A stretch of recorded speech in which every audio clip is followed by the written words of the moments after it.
one of the hosts of Yesshift, and this is a news desk edition. Let me just make sure I sound okay.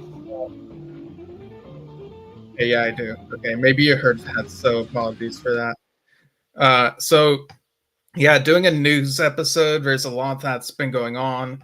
Uh, this morning, John Anderson and the band Geeks released their single "Shine On" from the upcoming album True. But I'm gonna save that for the end, as there's been a lot that's been going on. In fact, I even saw Jazz Sabbath perform last night, so I got to see Adam Wakeman. But yeah, there's like a bunch of news stuff I really want to touch on. But first off, yesterday was what would have been the 75th birthday of John Wetton, the great legendary John Wetton. And he was such a huge part of Prog, King Crimson, UK, Asia. Very thankful that I got to see him perform with Asia back in 2009 when they toured with Yes. And yeah, he had such a great career. And I'm sure we'll talk about him some more later this month when we have Harry Whitley and John Mitchell on the show. They're carrying forward in the current Asia lineup. They have their Heat of the Moment tour coming up in July. So the interview with Harry and John will be June 25th, 9 a.m. Pacific, noon Eastern, 5 p.m. UK time. And I also saw a couple messages. Harry Whitley posted a video message about the upcoming tour and also included a bit of Soul Survivor. And Jeff Downs also posted a video message. He actually played a little bit of Only Time Will Tell in the video, so that was very, very nice. So yeah, I can never say enough great things about John Wetton. My favorite Asia song featuring him, it's probably not as well known as some others, but it's called Bury Me in Willow, and it's from the Triple X album. Like, that song always gets me very emotional. So yeah, very, very layered and storied career. So another thing I want to bring up real quick is tomorrow is what would have been Alan White's birthday, and Dad and I will be putting out something for that. Um, I know something we're gonna put out tomorrow, and yeah, so just keep an eye out for that. It'll be out sometime tomorrow. Um, and Alan's such a huge integral part of the Yes history, of course. He was there for most of it. So yeah, can't help missing all of these people. All right. So another thing, June 12th, yesterday, was actually also the 48th anniversary of the legendary Yes concert at JFK Stadium in Philadelphia. And over on the Patrick Moraz Facebook page, he put this, these words from him where he said, "We were playing at JFK Stadium in Philadelphia to the biggest audience Yes ever played to, 135,000 fans and enthusiastic people. June 12th, 1976 was also the official day of the release of my first solo album in the United States, I, aka The Story of I." It also says it should be written as I. So yeah, that gig is very well cited. It gets talked about a lot, how big the crowd was for that gig. So yeah, it's crazy that it's been almost half a century since that particular gig. I also saw on the Roger Dean Facebook page that there are these art prints of the Progeny box set art, from the looks of it. And I think it's currently down to just a few more copies, or just a little bit. Sorry, I'm just plugging something in real quick. So yeah, go ahead and check out Roger Dean's page to see what's going on there. He's always making something incredible, like visual wise, and just um, even just looking back at all the stuff he's made, it's just always incredible, even just looking back, and always very excited for whatever he may put out in the future. Now, this next item, there's a Bill Bruford fan convention going on this coming Sunday, the 16th, in Tokyo. And I've mentioned this before a while ago, but figured I'd mention it again. And it should be a fun event. There's going to be a Q&A and giveaways, live performances by tribute bands Unknown and Nevermore. The band name Unknown is actually divided into two words. So you get un and then known. And if you abbreviate that, it's UK. So I think that's pretty clever. And Nevermore is, of course, an UK song as well. So I'll be very curious to hear, from anyone who attends that event, like how it is and, what ends up happening. Like would really like to see a nice report of that once it happens. And there was also this announcement recently about Progject. That's spelled Progject. So Progject is I'm just reading the release, the brainchild of drummer Jonathan Mover, features an all-star band of world-renowned players with histories that include Frank Zappa, Joe Satriani, Asia, Alice Cooper, GTR, Steve Vai, Edgar Winter, Spock's Beard, The Tubes, Zappa Plays Zappa, Marillion, and more. And now the lineup featuring Mike Keneally, Ryo Okamoto, Alessandro Del Vecchio, Pete Griffin, and Jonathan Mover is announcing a run of tour dates in the US and Canada in June of 2024, where the group will be performing the classics and epics of Genesis, Yes, King Crimson, and ELP, along with some Gentle Giant, Rush, Pink Floyd, UK, Jethro Tull, Peter Gabriel, and more. Prog legend Bill Bruford and Anil Prasad.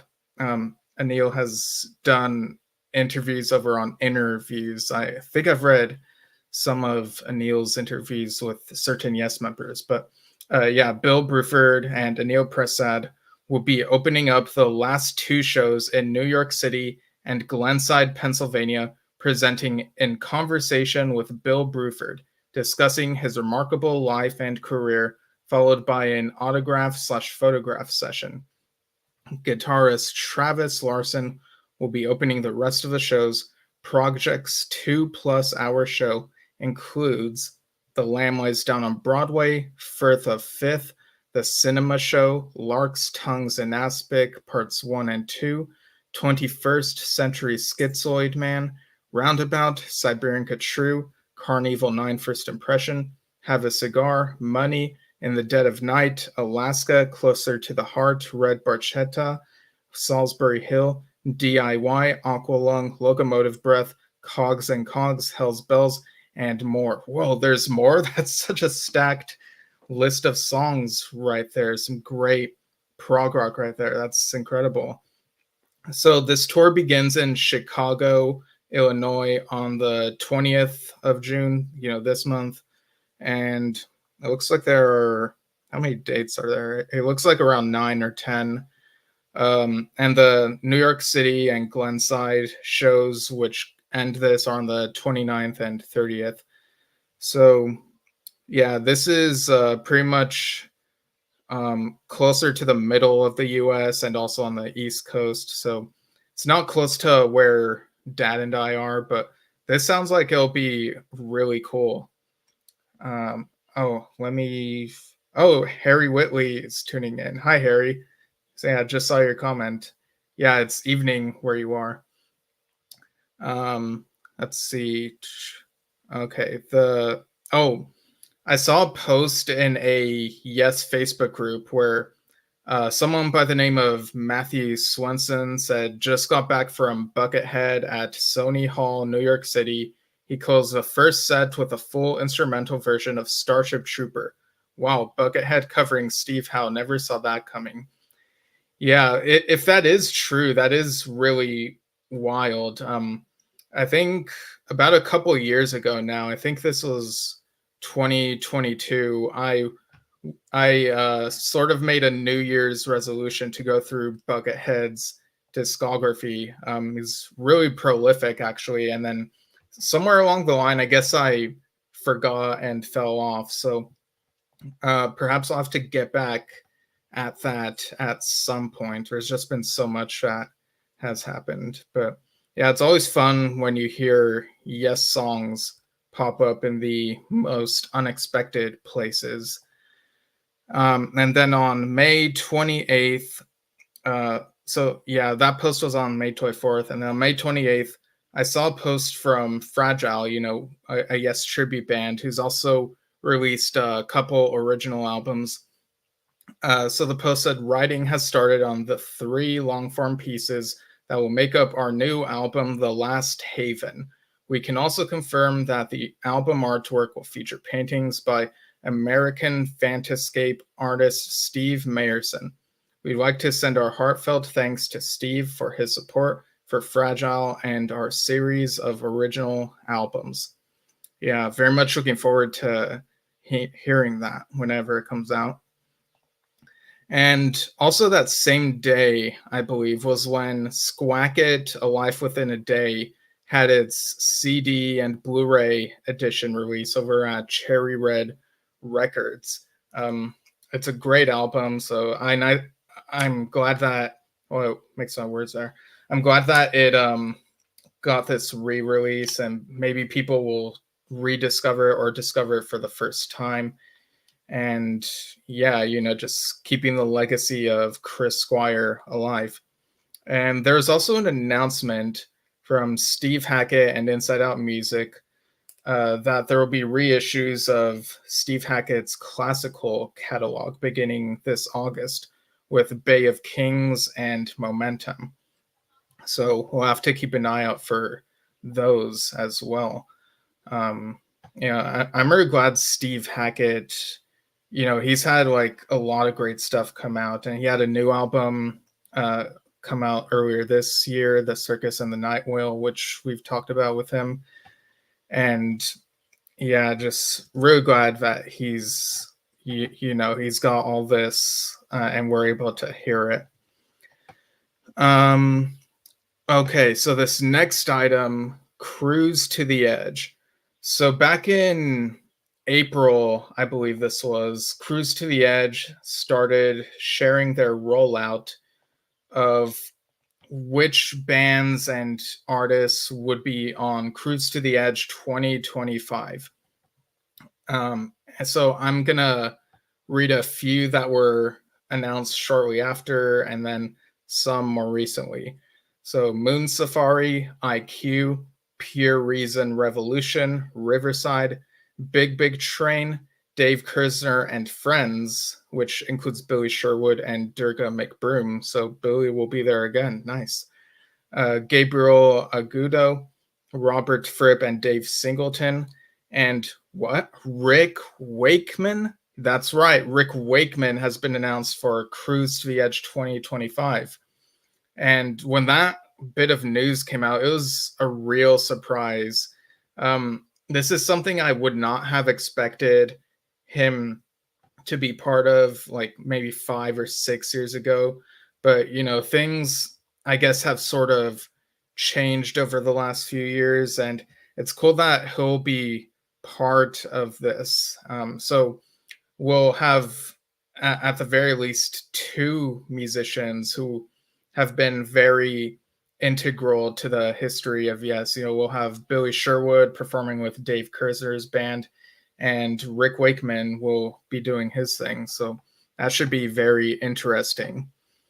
And also Rick's ramblings, gotta catch up on that. So this is also toward the end of May, this one, where he said, in just a week, I'll be going into the granary and will be sitting down at my favorite Steinway Model D piano to record Yes Sonata and 3 other new pieces for release later in the year. For those of you who who may have heard Yes Sonata live on the first leg of the American final one-man shows, you will already have a taste of what it's like, but the recording will have quite a few differences, with even more references to Yes music that was such a part of my life. At the moment, it looks like being around 18 minutes long, just like a Yes intro from the old days. The new music is just that, entirely new, and will be an associated suite of 3 pieces, again, all on the piano. For those of you interested in how I will be recording this, it's our tried and tested way, honed over the years, performing the piece in segments and editing them together as we go along to ensure that every note, every phrase is a performance. Interestingly, this is how Yes would write and record back in the early 70s, and is still the method of recording I embrace. So yeah, I'm very much keeping busy. And then this is a more recent rambling from June. Let me just scroll through this a little bit. Uh, he says, I was working on preparing Yes Sonata for recording and adding a few bits that weren't played in the USA. It was important to get the balance right, and that did take quite a lot longer than I had anticipated. But finally, I was happy and went off to the granary to sit at my favorite piano and over 3 days record both the Yes Sonata and a piano version of much of King Arthur. Each side is around 20 to 21 minutes and so perfect for vinyl. I have no idea if it is intended to release in other formats, so having no control anymore, I'll just have to wait and see like everybody else, although I expect September is likely to be the chosen month. For future releases that don't end up on an existing label, I have formed a new publishing company aptly named More and More Music that will also release selected new product. Rachel and I are also preparing for the arrival of Lux. Okay, so this is about a Collie Cross. Okay. So yeah, that's very nice. We'll arrive on Sunday the 16th. Um, let's see. Okay, so yeah, there's quite a lot here, but yeah, there's a lot to get into there. But yeah, it's nice to be kind to animals and whatnot. Um, yeah, so I'm gonna keep this music related, but this is worth reading. Um, okay, so there's a lot of preparation to sort out for both the USA Final One Man Show tour and also the Yuletide tour with Adam and Molly, which will be quite different from previous Christmas tours, but hopefully very enjoyable and will feature some music both old and new mixed in with the usual batch of stupidity. I don't think Molly has any idea what she has let herself in for. And he also mentioned Father's Day is the 16th. And I reckon I'll hear from 4 of the 6, reason being Father's Day is on a different date in both America and Switzerland. So, Ben and Manda, you're forgiven in advance. On the 20th, he is introducing the film Music Night at the Mary Libon Festival in London. The 22nd, he's taking part in the concert that Oliver now puts on annually. And um, what's this concert called? I feel like I knew what this concert was called. Okay, but it's at um, yeah. Sorry, I'm like getting very. I just need to take a sip real quick.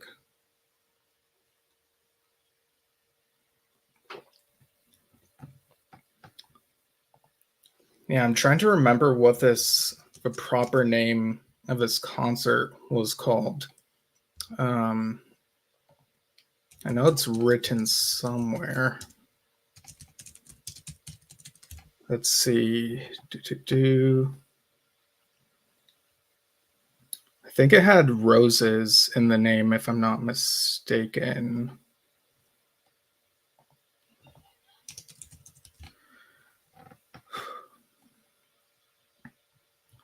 Um, Okay, I think it might be.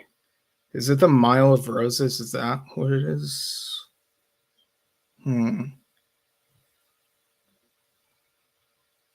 Let's see. Yeah, sorry. I just need to make sure I get this right. Like I did all this preparation like for quite a while before um like going live here. So you would think I have everything ready, but okay, yeah. Rick Wakeman and Friends, A Mile of Roses concert. Um a fundraising concert in aid of Milestone School and the Roses, 22nd of June 2024. So yeah, it's very cool that they're keeping busy with all this stuff. Um, all right, let's see. Oh, there I see more comments. Sharon Rudolph says hello. Miguel Bass, hello, good people. Um, let's see. Oh, Sharon says, and this is on Facebook. I'll go ahead and show this. Dave Bainbridge and Sally Manier will be touring the UK this summer. Dave worked with Jeff Downes on the DBA albums. Sally is Carrie Manier's daughter, who works with Pendragon now. Oh, nice. Yeah, Dad interviewed Scott Hyam recently, who's played with Pendragon.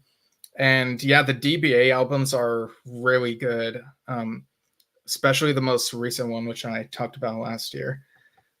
Sharon also says it's hard to keep up with it all, I'm sure. Oh, yeah, there's like a lot of info. And I try to meticulously make sure I list the topics that haven't been touched on the show yet, like on this Google Doc that I have. So I scroll through it and try and make sure. And I have like a couple tabs open as well. But yeah, I think you all get the picture. But speaking of Oliver, Oliver Wakeman talked about Anam Cara in Prog magazine. And over on the website, laddersound.com, they have this feature called Track of the Week. And people can vote for what their favorite track of the week is. And one of them is Oliver Wakeman's Instead My Fear from Anam Cara. So today is the last day to vote. So maybe if you all cast your votes, that could help get his track to number one on that list. But whatever place it gets, I mean, it's a great song, great album. And yeah, it's all just good fun. So go to his Facebook page, the Oliver Wakeman Facebook page, and you'll be able to find the link. Okay, so now on to Jazz Sabbath, which features Adam Wakeman, Oliver's brother. So let me just take another sip of this. Been talking a lot during this episode.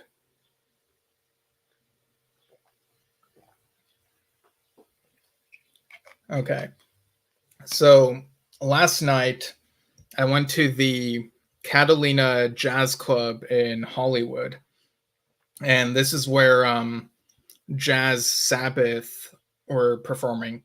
Now, for those who are unfamiliar with Jazz Sabbath, basically, it's a fun bit. Like the whole conceit of the idea of the band is that originally there was this band called Jazz Sabbath, and it was a jazz band in the late 60s. And then um, Milton Keynes, who was Adam Wakeman's persona slash character in this lore of Jazz Sabbath, what had to go to the hospital, and so the album material wasn't released. And then another band called Black Sabbath basically took their material and reworked it as shorter metal songs, and they got success. And only recently has the Jazz Sabbath material seen the light of day. So yeah, it's a fun joke, and I like how committed to the bit this whole thing feels. So Jazz Sabbath was at the Catalina Jazz Club for 2 nights. I was able to go to the second night, which was last night, June 12th. And it was a nice looking venue. It was a little bit, it felt a little bit hidden. And thankfully, it wasn't in an area of Hollywood that was too crowded. I was expecting like the streets to be more crowded for some reason, but no. And so when I was able to find it, walking through a parking garage and finding the club and people lined up and going inside, it's a really nice looking place. You got a red curtain behind the stage, and it's actually it's a dining place. People can get seated and get these menus. What I ended up ordering was a glass of water, um, a glass of wine, and a cup of soda. So normally I don't get, what I've come to learn is that when it comes to concerts, I try not to drink alcohol because I feel like it'll make it slightly difficult to fully appreciate the music. But I feel like there's a good balance here, and I was able to really appreciate the music. Because for dinner, I ordered Cajun catfish, which came with mashed potatoes and greens and whatnot. And it wasn't as filling as I was expecting, to be honest. Granted, I did skip lunch, but I kind of would have thought that with what's on the plate, it would. I don't know. I guess I was expecting a little bit more from that, but it tasted really good. So I came to the place on my own, and I was seated with a couple other people who also came by themselves to this show. One of them, I guess they had both heard about it last minute, and one of them is a Black Sabbath fan, and I guess like the Facebook algorithm like showed him the event like Jazz Sabbath and probably made him think, oh, what is this? So um yeah, and it kind of reminded me that, oh, not everyone goes to this like through the lens of Adam Wakeman. Some people are huge Black Sabbath fans, and maybe they want to see these reinterpretations of the Black Sabbath music. Now, Adam was on the piano, and he was dressed in his Milton persona. You had Tim Landers on bass, um, and also Tal Bergman on drums. And they were a really great trio throughout the night. I actually have the set list written down. I really appreciate that all throughout the show they kept saying the names of the songs, whether it be after they played a couple of them or right before playing the next one. Because I feel like at certain shows, I don't always know what the songs are, and it's like I want to know what they are. And I've listened to the Black Sabbath discography. I feel like I went through it maybe 9 years ago or something, so that was quite a while. I don't have everything committed to memory, so I wouldn't have been able to recognize all of the songs in these jazzy interpretations. There are a couple that one might easily recognize due to the popularity, but yeah, like that was something I really appreciated, that the names of each of the songs would be said. And before they performed, there was actually this reel where there were clips from various musicians, Mickey D, Jordan Rudess, Rick Wakeman himself, and even Trevor Rabin. And they would talk about how, and there were more people, but essentially they would talk about how Jazz Sabbath was a thing back in the day, and just adding fuel to the mythology of all of this. So I thought that was quite a fun way to open the show. So looking at the set list I've written down, so they played Fairies Wear Boots, Snowblind, NIB, and Tal did an incredible drum solo during either that second or third piece, and like it just like melted the room. Like it was so good. And then Children of the Grave, and then there was an intermission during which I went ahead and bought the poster, the Jazz Sabbath poster, and the 2 albums on vinyl. They were selling them in a few different formats: vinyl, CD, and cassette, if you can believe that. But I was like, you know what? It just feels right to get these on vinyl. So I went ahead and did that. After the intermission, they played Black Sabbath, Behind the World of Sleep. Or is it World of Sleep or Walls of Sleep? I'm sure y'all can correct me. I'm actually going to look at the track list on the back of these sleeves again, so that'll answer my question. Changes, which, Adam in character was saying this was written for 5 accordions. So funny throwing in things like that. And then after that, they did Iron Man, and Adam told this story about how, telling the record label, this was originally supposed to be called Derek the Ironing Man, but they said it was too long of a title, so changed it to Derek, and they thought that was too short. If I changed it to Ironing Man, and they thought that was too long, so it became Iron Man. And so they played that, and it also included a little bit of that classical song. I'm not sure what the title is off the top of my head, but there was a bit of a do do do do do do do do do do do do do do do do do, and then also a little bit of Eleanor Rigby, I believe. Do do do do do do do do do. So I guess it was Iron Man with a little medley of sorts. After that was Evil Woman, and then Paranoid. And, Adam was saying this is 9 minutes, and Black Sabbath abbreviated to 3 minutes. Like, and he was talking about how like 3 minutes isn't enough and stuff like that. He also mentioned a woodpecker who wrote Paranoid in Morse code. So yeah, I really loved how, he was having fun with sort of making up the lore of Jazz Sabbath. And after the show, and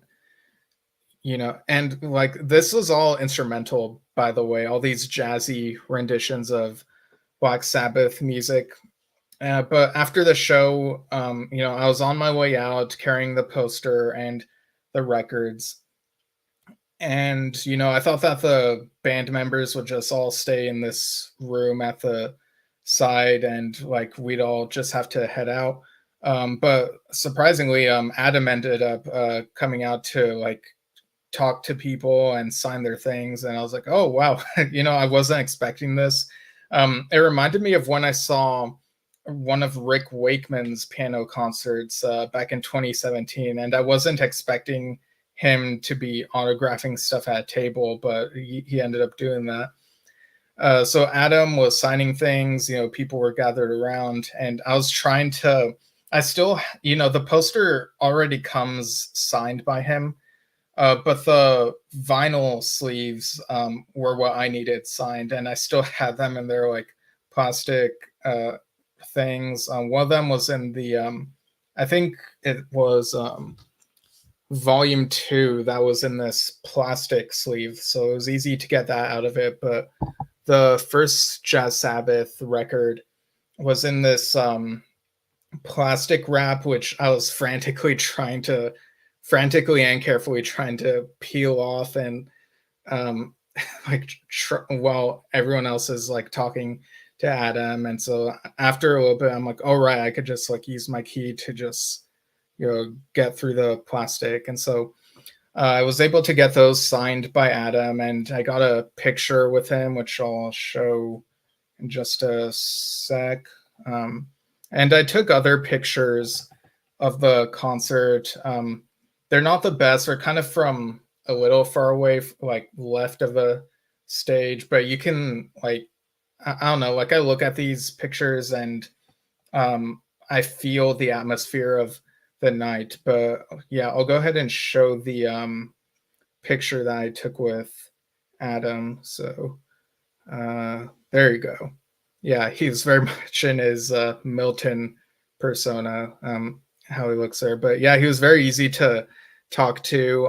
I told him about the podcast, so we'll see what we can do in the future. So yeah, pretty much all the Wakemans that I've met have been pretty easy to talk to. You know, Rick, Oliver, Adam, and it's been great to see each of them do their thing. So I'll go ahead and show you the records. Oh, I keep forgetting I have to like share this video around. Okay, so posting to that group. Okay, so this morning I listened to both of these records on my record player, and if you've been following the show for the last week or so, I've been doing this thing called Steven's Vinyl Adventures, where because I recently acquired a record player, I play each of the vinyl records that I have on this record player finally, since they haven't been played yet, and sort of give my thoughts on the experience of playing them on there. So I'm injecting a bit of that into this episode. And I also did run a poll, which I guess I could have shared around better, of like what my next listen / topic on the record player should be. It was a tie between Emerson, Lake and Palmer singles, that collection, and Caligula's Horse, Charcoal Grace. So I ended up flipping a coin, and it looks like I'm gonna go with singles next. So that'll be a bit to get through, and then Charcoal Grace, and then I'll figure out the what order to do the next couple. But yeah, that should be a lot of fun. So first off, here is the poster. Yeah, let's see, what's the best way to show? Okay, so got the Jazz Sabbath poster here. It's got the dates and the Catalina Jazz Club. It's signed by Adam. And these are, I'll show these one at a time. So first, the first Jazz Sabbath record. Always gotta be careful with these. Yeah, and me and the guys who were sitting at the table over there were talking about how the cover looks very much like how some albums of that time would look, late 60s or 1970. And yeah, I can very much see that. It's really cool. On the back, you have the backstory for Jazz Sabbath, the history, like 1968 and all the stuff that I mentioned, and the recordings eventually coming to light half a century later. So side one has Fairies Wear Boots, Evil Woman, Rat Salad, and Iron Man. And side two has Hand of Doom, Changes, and Children of the Grave.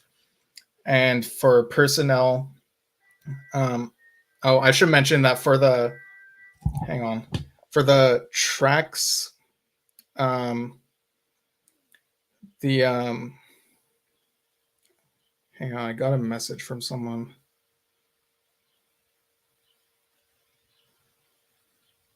Okay. All right. Yeah, so on the track list, you have the credits, the original credits from Black Sabbath, and it looks like they're doing, like it says that they legally have to begrudgingly keep these credits under each of these songs. So I thought that was funny. For the personnel, you got Milton, Adam Wakeman's character, and on upright bass is Jacques Tifono, And on drums is Juan Take. And this was mixed by Gary Stevenson, mastered by Brett Caldas Lima, cover photo by Richard Forster, and cover design by Blacklake. And you've also got additional musicians on here. Wes Tustrayer, who does a guitar solo on Hand of Doom, Steven Stringer, who does a guitar solo on Fairies or Boots, Leighton Bazard, Hammond organ on Children of the Grave, Chester Draws, guitar solo on Children of the Grave, Fenton Breesley, saxophone on Children of the Grave, Jerry Meehan, bass overdubs, recorded at the Wendy Ranch, Kent, Ash Sohn did drum overdubs at Windmill, Norfolk, and Milton Keynes piano overdubs recorded at Sidar Studios Books. So, you know, that's Adam right there. And I'll go ahead and show the record itself, the vinyl.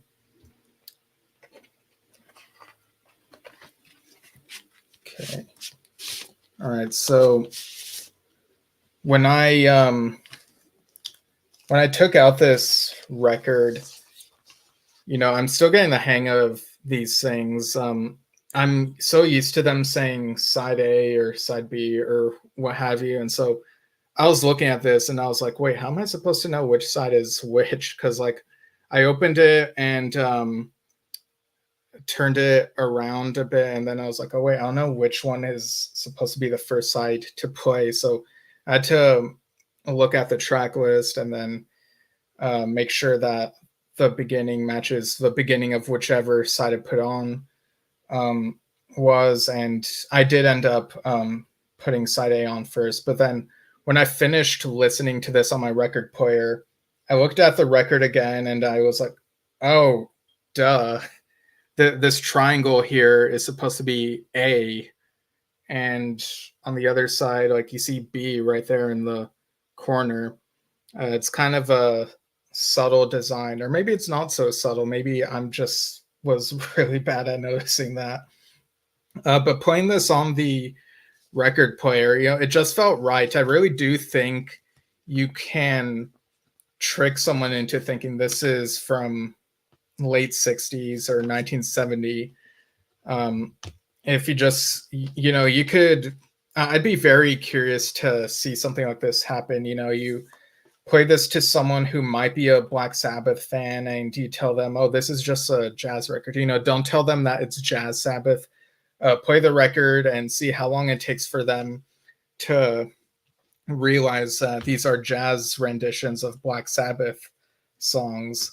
I think that'll be quite fun. Because to me, like, you know, like I said, I've been through Black Sabbath's discography, or at least a huge chunk of it, but I don't have it as memorized as the Yes discography. So I'd be very curious how long it would take for someone who is so ingrained in Black Sabbath to realize what song each of these pieces is referencing.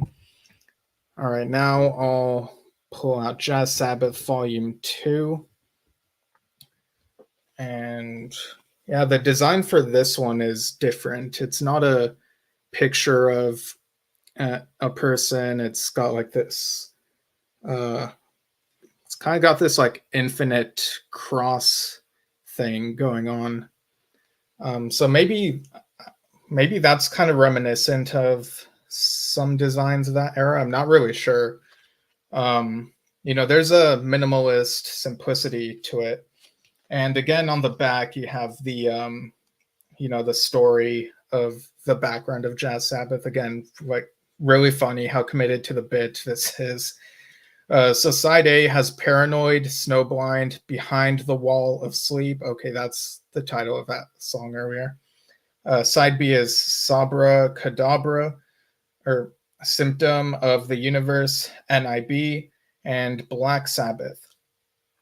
And you have the same personnel, like the trio from the first album. And again, the trio on these albums is not the same as, you know, as different bassist and drummer in the performance I saw. Let's see, it looks like the production credits are about the same. For additional musicians, you got Leighton Bizard on Hammond organ, Alan Keyes on Fender Rhodes, Lester Trumpton on trombone and euphonium, Elton Spanks William on trumpet, Fenton Breesley on saxophone, clarinet, uh, Loquacious Felache on horn arrangements. I really hope I pronounced that correctly.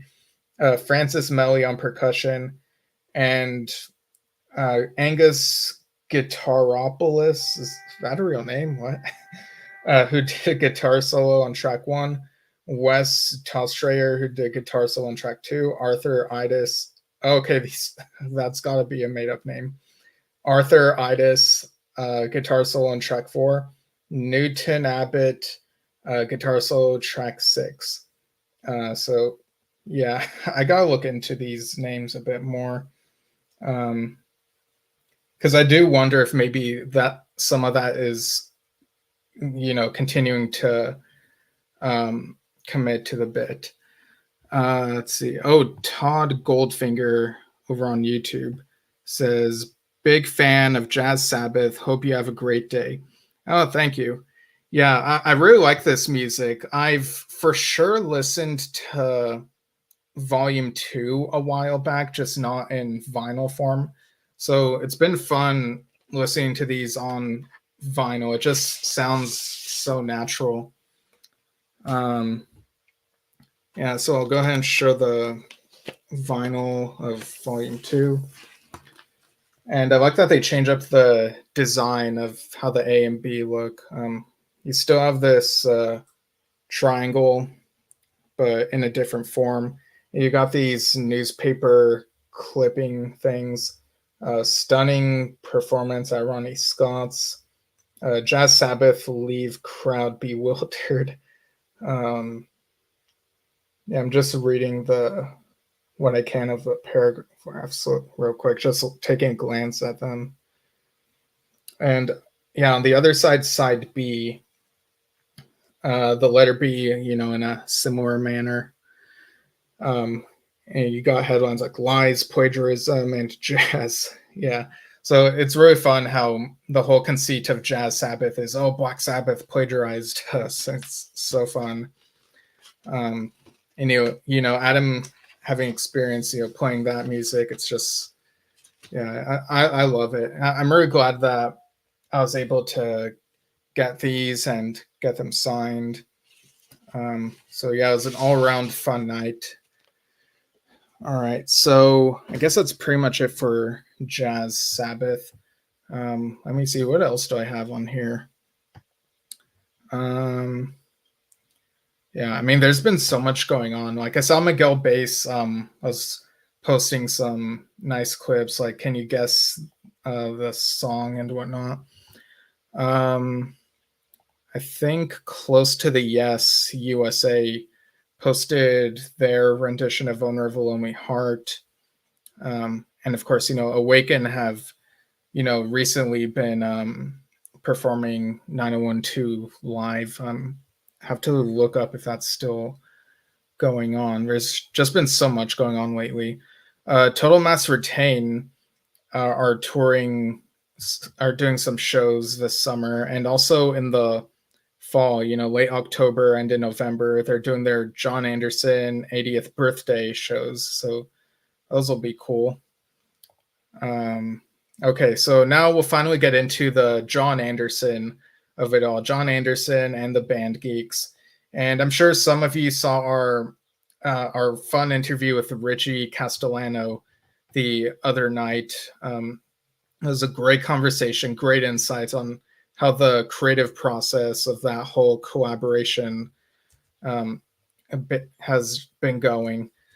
So now, as of this morning, we have the full single of Shine On. A bit of it had come out previously, and there's also been a couple other things that have come out. John posted a video, on his YouTube channel of Unbroken Spirit from Survival and Other Stories, and it included cover art of albums from throughout his career, inside and outside of Yes, and kind of chronological order. So I thought that was interesting. And his collaborator on those videos, Mickey Byrne, um, I think just today posted something that was like the chronology of Yes albums, and it goes up to the Quest and says to be continued. So I thought that was interesting. But yeah, this new song, Shine On. Um, let's see. Yeah, Shine On. You get to see John and the band Geeks. They have their instruments and they're on this stage somewhere in the music video. And I like this song. At the very beginning kind of reminded me of Rhythm of Love and Silent Talking, but like very, very briefly. So I know that's kind of weird, but when we listen to these things, we kind of reach into our memories and be like, what does this remind me of, if anything? And I know that some people have been saying that the song feels very 80s Rabin era, yes. But to me, um, it kind of feels like a song that would fit really well on something like Open Your Eyes or The Ladder, and it would be a strong track on either of those. Um, and Dad, I talked with Dad a bit about this earlier. He said that Shine On kind of sounds like it'd be a continuation from Talk. So, perceptions of the song will be different from person to person, I guess. But yeah, I thought that was interesting how this song reminded me of late 90s, yes. And there are moments on Mirror to the Sky that also remind me of late 90s, yes. Whereas some people were saying that it felt like that album was um, reaching for like 70s, yes, type stuff. And I just didn't hear it the same way. It's kind of interesting the how we each take in music and perceive it. The lyrics aren't too complex on Shine On. I can see why they chose this for the single. I can definitely imagine it being played at like some sort of party or celebration. And, it's about the mood, right? It's a very happy song, and everyone looks like they're having a great time playing it. So yeah, I'm very much looking forward to what more comes out from this album. True, the whole rollout. I vaguely remember reading. I think the press release might have said first single, so I wonder if maybe there might be another single later this summer, perhaps. But yeah, because the album is about 2 months away, or 2.5 months, so I would imagine there'd be a gradual rollout with maybe another single or two, but I guess we'll just have to see. So I also want to talk about, a little bit about the other songs that have appeared on the John Anderson and the Band Geeks tour so far. So if setlist spoilers aren't your thing, then I'll see you next time. But yeah, so they've played this song Shine On at their recent shows, and they've also played True Messenger, which uh, the beginning kind of reminds me a bit of mid to late 90s, yes, and then the vocals feel a bit like something you would see on a more recent John Anderson project, like maybe Open. And it's got like some neat twists and turns on it. And then another one they've played is Thank God, which is a bit more, I guess you could say, like a sentimental song. I think that one feels a bit more like John Anderson, uh, like closer to what John Anderson's solo stuff might present at times. Um, but yeah, it does feel like there are different flavors, which gets me more curious about how the entire album will be. So I'll go ahead and I'm on Setlist FM right now, which shows the set list of the shows. And so I'm looking at the one for the first show at the end of May. So, okay, so the set list for that one. You had Firebird Suite at the start. Then for the first set, Yours Is No Disgrace, Perpetual Change, Close to the Edge, and You and I, I've Seen All Good People, The Calling, Heart of the Sunrise. And then during the intermission, the track from True titled Counties and Countries was playing. I'm very excited for that to be heard by, like, all of us. Set 2 says, okay, so for the second set is Shine On, Awaken, Thank God, Starship Trooper, True Messenger, Roundabout, and Owner of a Lonely Heart.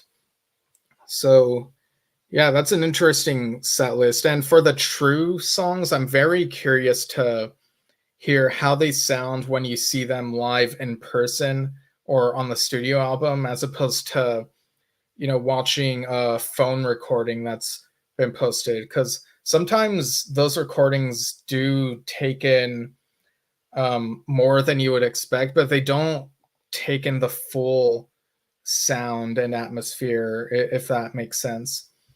Okay, I see that All One Same over on YouTube says, Shine On is wonderful, grateful John and the Band Geeks are composing. Yeah, same here. Yeah, I'm really glad that they are playing a few of these new songs in concert. And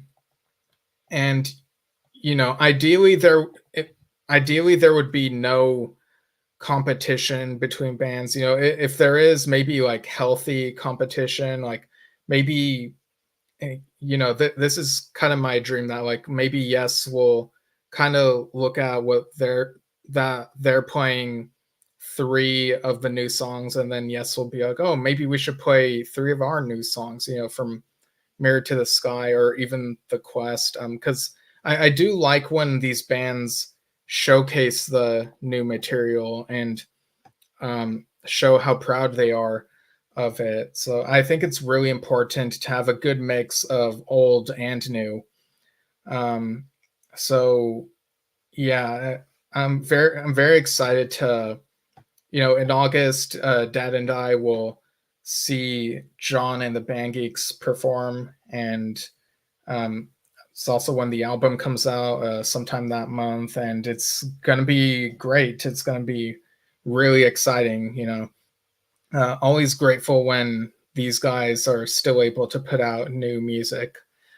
All right, I think that's pretty much all for this episode. Yeah, it looks like I went through everything that's on my list here, but yeah, thanks again for tuning in, everyone. All One Same chimes in again saying, I'll be in Hershey next week. Yeah, I don't know if I should read that, Dad. Let me see. Just trying to grasp like what that says. Yeah, okay, my brain's just scrambled, but okay. Yeah, I need to take a break because I've been going at this for almost an hour and got some other stuff to take care of. But yeah, thanks for tuning in for this news episode, everyone. And you can follow Yesshift via @Yesshift on Facebook or YouTube.